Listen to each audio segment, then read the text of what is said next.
Менің есімім Талғат. Достар, жаңа жылдар құтты болсын. Жаңа жылда жаңа табыс тілеймін сіздерге. Мен сіздерге осындай кереметтей табыс көзін тауып қойдым, достар. Мінекей, Түркиямен бірге тікелей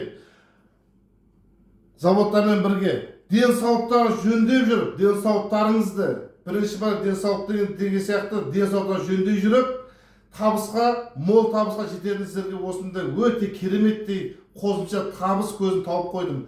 Достар, мінекей, мен қасымда Гүлдара деген құрдасым тұр, мінекей, менің серіктестерім, онда бірге жұмыс жасауға жайтымыз бар, мінекей, қалада. Гүлдара, бірдеңе жіберіңіз енді өзіңіз. Құрдасым күшті айтты. Действительно, Турцияның продукциясы біздің, мынау айтады ғой, қанымыз, геніміз дейді ғой, сол біздің менталитетке күшті келеді. Егер де сіздерге денсаулықтарыңызды реттеп, табыс табамыз десеңіздер, біздерге хабарлассаңыздар болады. Біз сіздерге қолдан келгенше көмегімізді береміз. Күтеміз, достар, сіздерді. Денсаулықтарыңыз күшті болсын.